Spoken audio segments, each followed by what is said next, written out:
Dinas Kesehatan Kota Kendari mencatat terdapat 127 kasus DBD yang tercatat di beberapa puskesmas yang tersebar di Kota Kendari. Penyakit demam berdarah dengue atau DBD menjadi salah satu perhatian Dinas Kesehatan setiap tahunnya, khususnya pada periode musim hujan dan saat peralihan musim atau masa pancaroba, di mana jentik nyamuk lebih berpotensi untuk berkembang biak secara masif. Kepala Bidang Pencegahan dan Pengendalian Penyakit atau P2P Dinas Kesehatan Kota Kendari, Elvi, mengungkapkan, selama 6 bulan terakhir, Dinas Kesehatan mencatat sebanyak 127 kasus DBD terjadi di Kota Kendari. Menurut Elvi, angka ini jauh lebih rendah jika dibandingkan periode yang sama pada tahun lalu.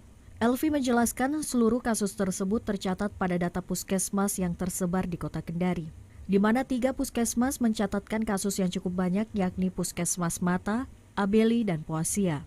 Namun ada juga puskesmas yang mencatatkan kasus lebih sedikit, yakni Puskesmas Nambo dengan 1 kasus. Lebih lanjut, Elvi menjelaskan puncak kasus DBD terjadi pada Februari dan bulan Mei lalu saat puncak musim penghujan dan masa pancaroba.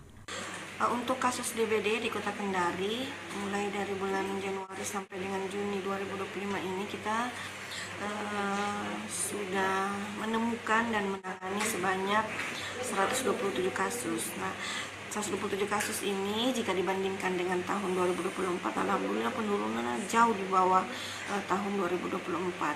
Ya, 127 kasus ini juga kalau kita distribusi berdasarkan wilayah kerja puskesmas, tertinggi itu berada di Puskesmas Mata, selanjutnya ada di Puskesmas Abeli, dan yang ketiga ada di Puskesmas Poasia.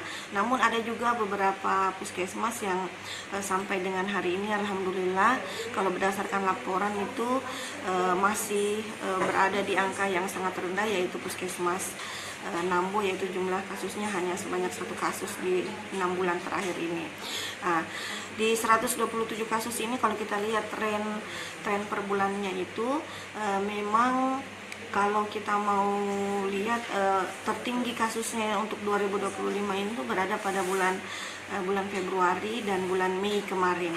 Belajar dari angka kasus DBD tahun 2024 lalu yang meningkat secara signifikan, pihak Dinas Kesehatan terus aktif melakukan pendekatan dan sosialisasi terkait pencegahan DBD kepada masyarakat. Dinas Kesehatan juga mengimbau masyarakat untuk senantiasa menerapkan pola hidup sehat di lingkungannya. Muhammad Aswan, Yudi Kurniawan, TVRI Sultra melaporkan.